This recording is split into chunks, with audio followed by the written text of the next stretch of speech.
Fala galera, beleza? Bom, estamos aqui no Inovatom Brasil 2020, que é uma maratona tecnológica global para resolver problemas relacionados ao oceano.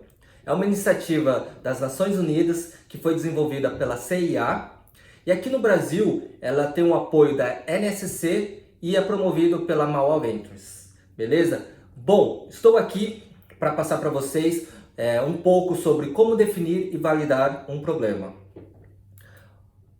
E esse evento ele é focado em 4 categorias. Então a primeira categoria é lixo nos mares e oceano, a segunda categoria aquacultura sustentável nos mares e oceano, a terceira preservação dos ecossistemas marinhos e por fim a quarta categoria transporte marítimo sustentável. O meu nome é André Ota, eu sou o CEO da Origin by Darwin, também sou o CMO da Darwin Startups e facilitador dos Startup Weekends. E a Origin by Darwin, o que é a Origin by Darwin? A gente tem uma missão muito clara que é capacitar mais pessoas a se tornarem mais empreendedoras. Então, para isso, a gente tem programas de capacitação empreendedora e startups, onde a gente aborda temas como desde a validação do problema, validação da solução, MVP, desenvolvimento da solução, como conseguir seus primeiros clientes, como ir ao mercado e como captar os seus primeiros investimentos. E a gente faz parte da família Darwin. A família Darwin, para quem não conhece, a Darwin Startups, ela é uma aceleradora de startups onde a gente faz investimento de R$200 mil em troca de 7%. A Darwin já foi campeã 2 vezes pela Associação Brasileira de Startups, que eles têm um prêmio chamado Startup Awards, como o melhor acelerador do Brasil. A gente já investiu em mais de 60 startups e a gente já investiu mais de 14 milhões de reais. Além disso, a gente também tem uma segunda aceleradora chamada Hards, que é focada em soluções de hardware e software. E para começar, eu tenho uma pergunta para vocês. Por que uma startup falha? Essa pergunta é bastante interessante e eu trouxe aqui uma pesquisa realizada pela CB Insights. Vou deixar o link aqui, talvez vocês não consigam ver, mas eu posso compartilhar com vocês depois. E os 4 principais fatores que levam uma startup a falhar são: a primeira, eles não têm a necessidade de mercado. 2, ficar sem dinheiro, foi 29%. 3, não ter a equipe certa. E 4, não conseguir competir no mercado. E esse dado é muito interessante. São 42% das startups falham sem ter a necessidade de mercado.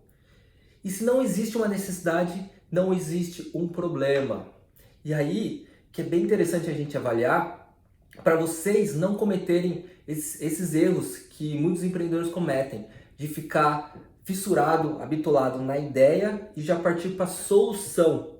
Acontece muito isso. Empreendedor tem aquela ideia, acha que é uma ideia única, uma ideia sensacional, se prende, fica de 6 a 1 ano desenvolvendo, sem ir ao mercado fazer as primeiras validações. E aí quando o produto fica pronto, ele sai para o mercado para validar, para vender e ninguém compra. Por que ninguém compra? Porque esse produto não resolve um problema real.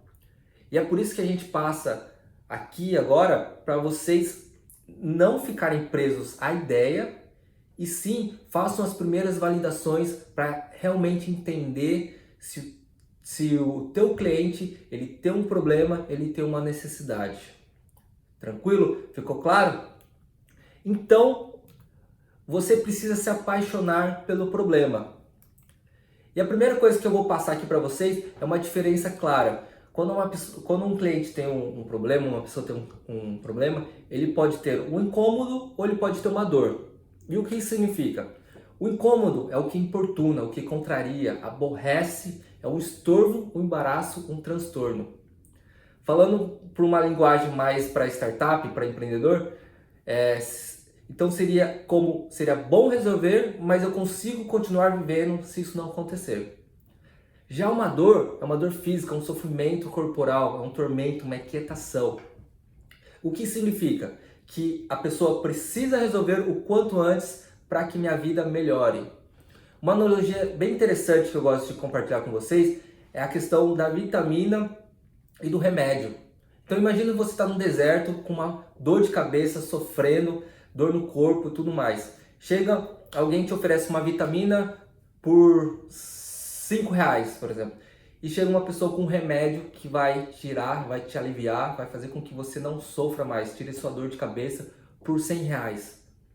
Qual que você vai comprar se você tivesse R$ 100? Você vai comprar uma vitamina ou você vai comprar um remédio? E é isso que a gente quer passar para vocês. Não tem problema nenhum você resolver o incômodo, mas as chances de você conseguir vender o teu produto ou serviço e as chances são maiores de você ter sucesso se você resolve uma dor e não um incômodo. E aí eu faço a pergunta para vocês aí do evento. Vocês resolvem um incômodo ou vocês resolvem uma dor? E aqui eu trouxe um exemplo do Nubank. O Nubank, quando começou, ele resolvia alguns problemas, né? Então, o Nubank resolvia um problema quando alguém perdia o cartão e tinha que cancelar e esperar outro cartão chegar. Ele resolvia um problema de a pessoa ter que ligar para a central para pedir um aumento de limite. As transações, antes nos bancos, ele vinha na fatura quando era só lançada. O Nubank, quando você utiliza o cartão, ele te avisa na hora. O saldo da fatura, ele ficava bem escondidinha. A segunda via tinha que ser emitida pelo banco. Eles tinham que alterar o vencimento somente se você fosse na agência. E também ele resolveu um outro problema de pagar uma anuidade. E passando aqui para o nosso exemplo, o grande legal do Nubank é que eles sabiam qual a dor que eles resolviam. Então a dor era de pagar a anuidade, já os outros benefícios eles resolviam o incômodo. Isso é bom deixar claro que, lógico que hoje muitos clientes optam pelo Nubank, pelo conjunto total de tudo, mas se o Nubank focasse só em, por exemplo, resolver o problema de aumentar um limite, as chances de ninguém ir para o Nubank eram muito grandes, porque ele apenas resolveria um incômodo. Então, vocês têm que encontrar realmente qual que é a dor. Não tem problema nenhum de vocês resolverem outros incômodos, mas vocês precisam ter muito claro e bem definido qual é a dor que vocês resolvem. Bom, eu peguei esse slide de um dos nossos programas chamado Seleção Natural, onde um dos nossos facilitadores é o Bruno Bonini, onde a gente passa sobre validação e Customer Development. O próximo passo, a partir do momento que vocês têm um problema, é você criar hipóteses para vocês validarem e realizarem as primeiras entrevistas. E para isso a gente trouxe aqui para vocês uma matriz chamada CSD. CSD significa C de certezas, S de suposição e D de dúvida. E aí vocês têm 3 colunas, e aí vocês começam pela coluna de dúvidas, onde vocês fazem um brainstorming, e aí vocês colocam nessa coluna possíveis problemas que vocês podem resolver. E é bem bacana essa parte, porque você pode colocar realmente todas as ideias, e aí vocês podem usar uma ferramenta online, ou vocês podem usar um mural, usar post-its, vocês podem ficar à vontade para usarem a ferramenta que vocês acharem melhor para vocês. Então colocam todas as suas ideias de possíveis problemas que vocês querem resolver, e a partir do momento que vocês finalizam essa coluna, vocês selecionam os post-its, as ideias que podem ser úteis para o teu segmento de cliente. E aí vocês jogam para a segunda coluna, a coluna do meio, que é suposição. Essas ideias de suposição, aí vocês vão pegar cada uma delas e validar no mercado, realizarem as primeiras validações, as primeiras entrevistas. E a partir do momento que você valida uma delas e tem dados do mercado, você passa para a terceira coluna, que são as certezas. Muitos desses post-its ou essas ideias vocês podem ir no mercado e vocês invalidarem, verem que o que vocês acharem não é de fato uma certeza, vocês pegam esse post-it, essa ideia e jogam fora. E as que vocês validarem, vocês jogam para a terceira coluna, que é a coluna da certeza. Beleza? E aí, a partir do momento que você fez essa matriz CSD, é legal vocês definirem o segmento de clientes. Eu não vou me aprofundar aqui em ferramentas de como vocês fazem, como vocês definem esse segmento de clientes. Tem algumas ferramentas como Value Proposition Canvas, tem o próprio Business Model Canvas, o Lean Canvas. Tem várias ferramentas mas aqui eu não vou conseguir passar por questão de tempo e foco, mas durante o programa vocês terão mentores que vão te auxiliar a definirem melhor qual segmento de cliente vocês vão atacar. Mas aqui eu vou passar um conceito bem interessante que ele é falado num livro chamado Crossing the Chasm, Atravessando o Abismo, que ele dá o conceito de primeiros adeptos. Então ele apresenta esse gráfico, onde ele mostra o perfil de clientes, tem o perfil dos inovadores, que são os primeiros que são loucos, fazem fila para comprar outros produtos. Tem um segundo perfil que são os primeiros adeptos, né, que representa em torno de 13,5%. Depois tem a maioria inicial, são as pessoas que tendem a comprar seu produto, mas eles precisam primeiro de uma prova social, né, dos primeiros adeptos, para de fato se sentirem mais seguros e confiar melhor em você antes de fazer a compra. E eles representam 34%.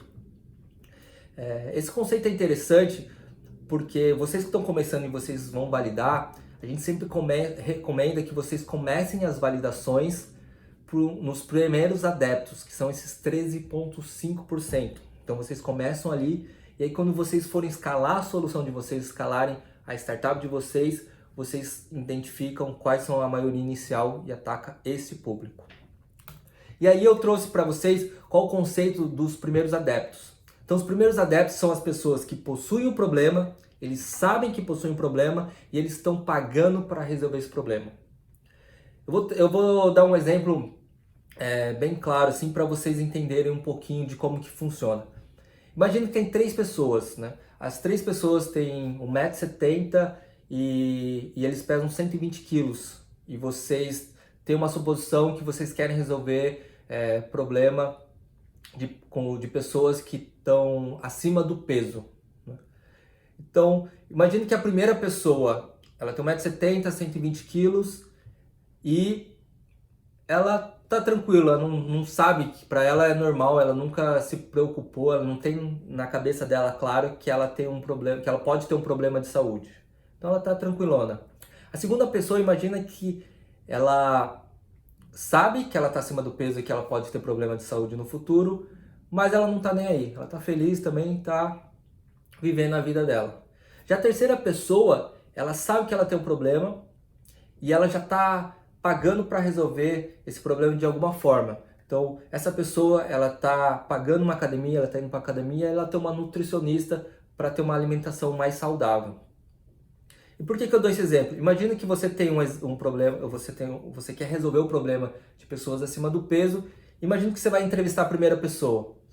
A pessoa vai se sentir ofendida. Você fala, o quê? Você está me chamando, você está falando que eu estou acima do peso? Quem é você para falar isso? E aí você não vai de fato conseguir validar as suas hipóteses.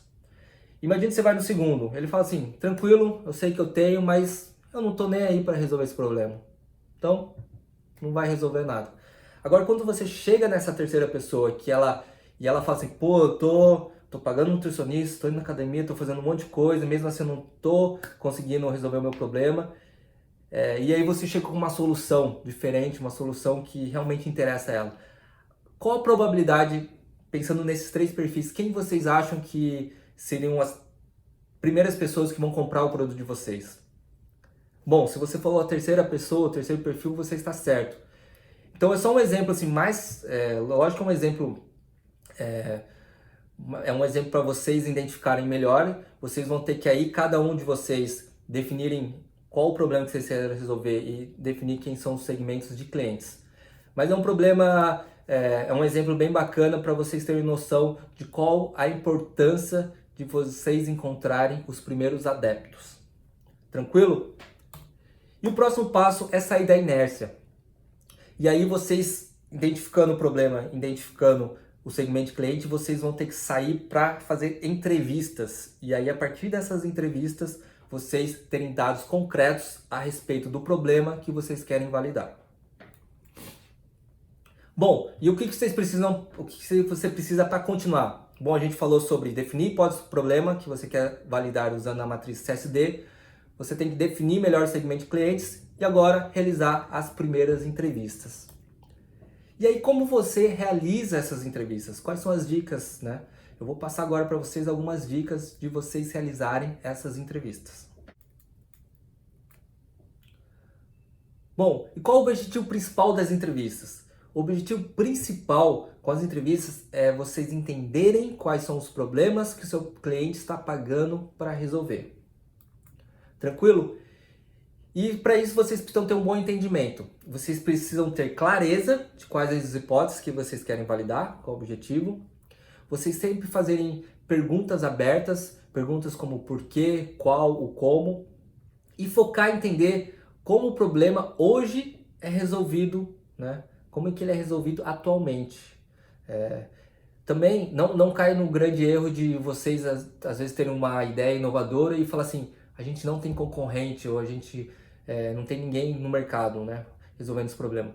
Às vezes, muitas vezes, ele tem esse problema e ele está não resolvendo com a tua solução, mas ele está resolvendo com uma solução que é diferente, mas eles estão resolvendo o problema de alguma outra forma. E aí vocês precisam entender como que eles estão resolvendo.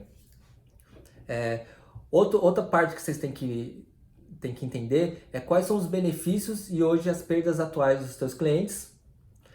Entender qual que é a jornada do teu cliente antes, durante e depois de usar a tua solução ou uma solução concorrente.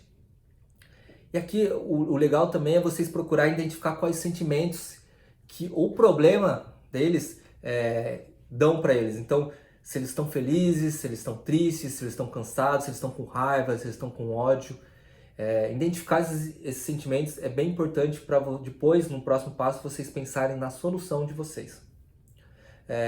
Identificar se esses clientes estão abertos para experimentarem ou testarem outros caminhos. E por fim, a dica final é sempre apesar de ter o nome entrevistas, vocês sempre manterem uma conversa e não ser um formato de entrevista, onde vocês ficam perguntando e a pessoa responde.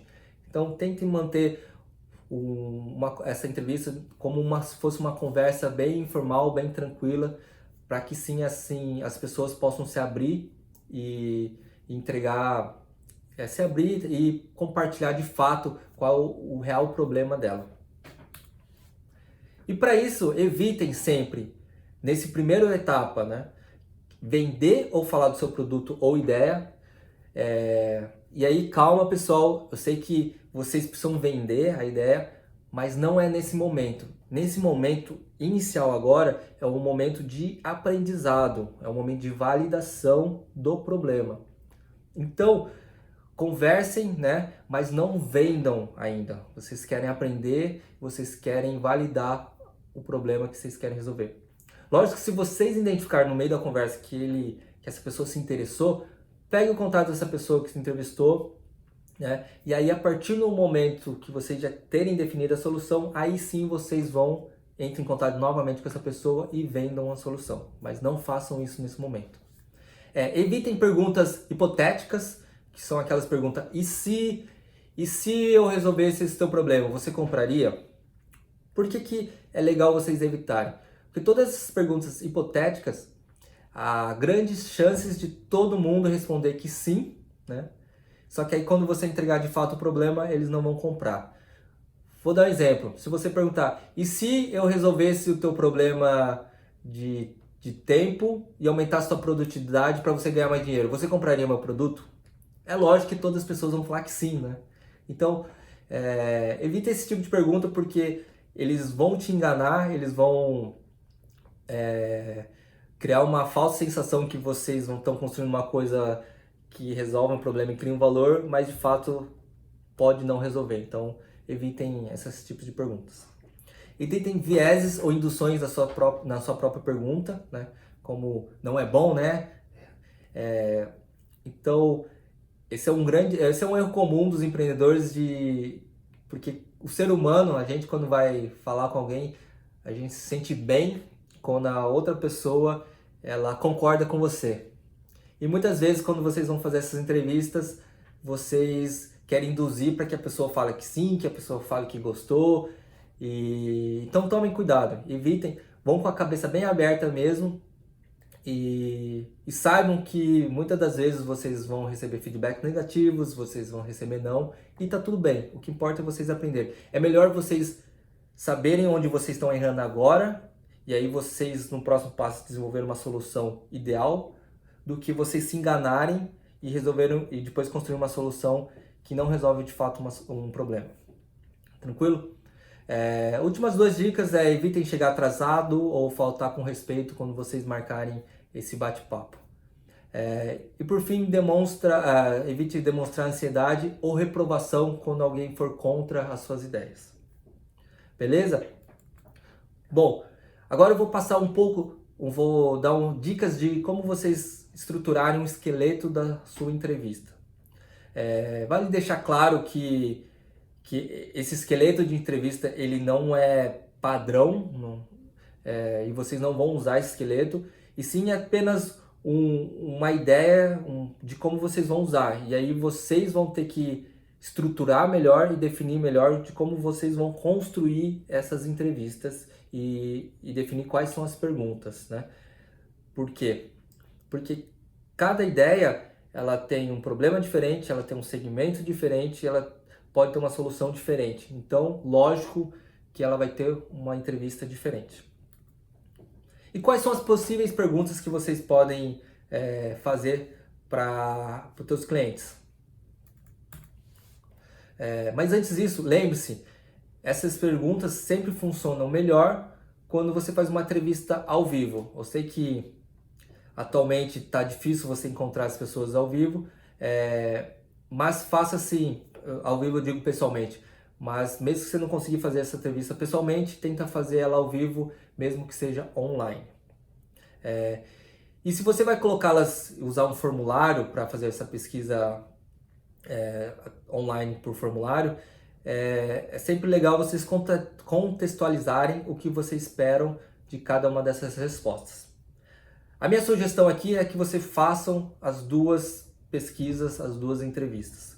As pesquisas qualitativas e as pesquisas quantitativas. Então, façam entrevistas ao vivo e também enviem formulários para os seus potenciais clientes. Mas lembre-se que a primeira opção onde você tem um bate-papo, ela sempre vai ser a que vai te dar mais insights e vai te ajudar a você resolver e definir melhor o teu problema, validar melhor o teu problema. E agora, o que você deve perguntar? Então, eu separei aqui algumas dicas, né? A primeira, você pode perguntar assim, qual é o principal desafio que hoje você enfrenta? E aí fala do seu contexto. Aqui você está buscando os principais problemas a respeito do contexto macro. E aí a gente aconselha a não fechar as perguntas na sua hipótese ainda. Já a segunda pergunta que você pode fazer é quando foi a última vez que você tentou solucionar esse problema? Se eles não solucionaram o problema falado, ele não dói. Então aí você volta para a tua primeira pergunta e explore melhor outros desafios que essa pessoa pode ter.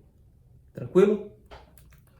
A terceira pergunta você pode chegar e perguntar, você poderia me falar da última vez que você teve esse problema? Né?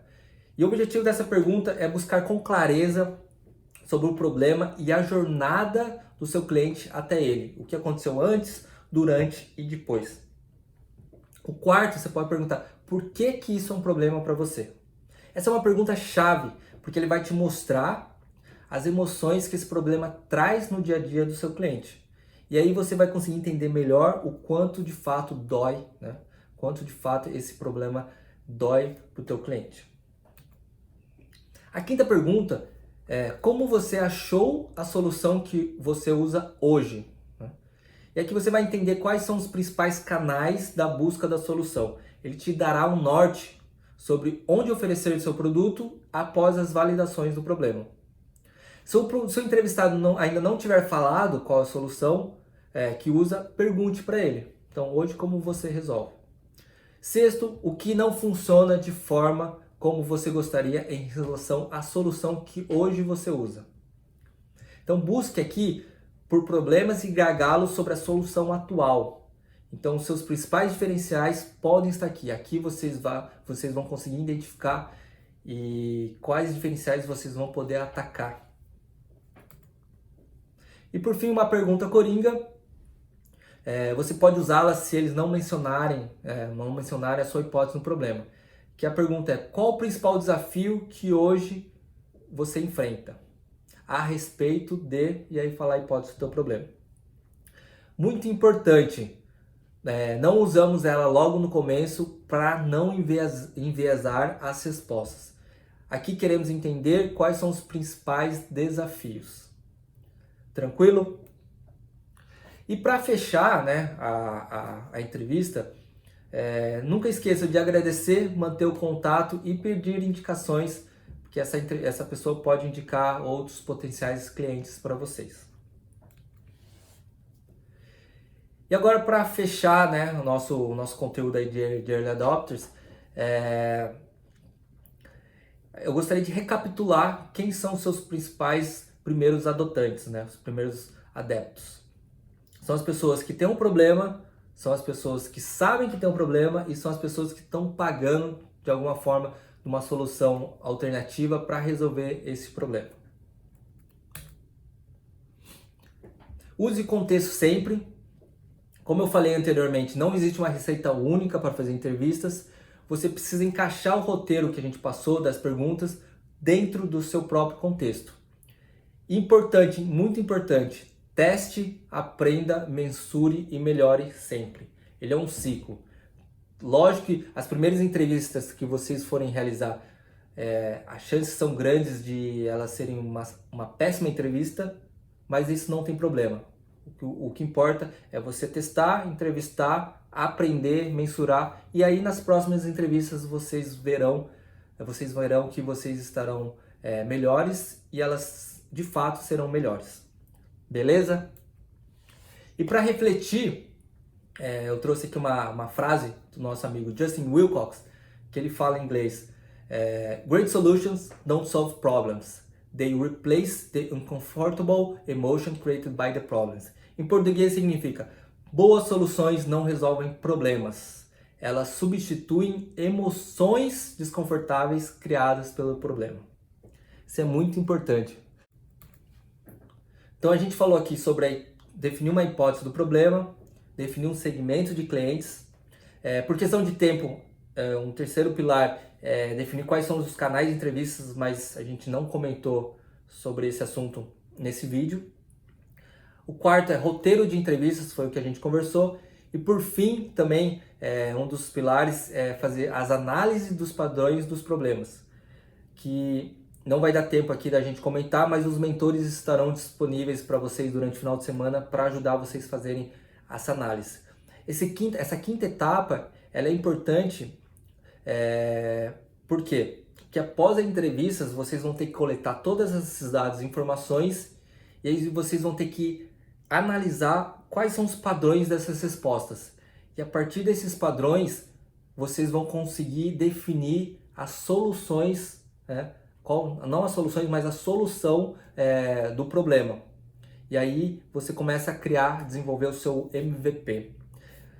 Só que eu não vou entrar em detalhes, porque durante o evento, os mentores e outros palestrantes vão falar sobre esse assunto com vocês. Tranquilo? E para finalizar, gostaria de falar de 4 categorias que é o foco do evento. O primeiro é lixo nos mares e oceano. 2, aquacultura sustentável nos mares e oceanos. 3, preservação dos ecossistemas marinhos. E 4, transporte marítimo sustentável. Gostaria de reforçar que todos os problemas e ideias que vocês vão trabalhar durante esses finais de semana, eles têm que estar ligados a uma dessas 4 categorias, né? No mínimo uma dessas 4 categorias. Beleza? Bom, gostaria de agradecer vocês. É um enorme prazer estar aqui compartilhando um pouco da experiência. Sei que foi muito rápido, mas nós estamos à disposição para ajudar vocês no que vocês precisarem. Bom, meu nome é André Ota, estou à disposição. Agradecer o convite da Inovatom Brasil 2020 e muito obrigado. Valeu!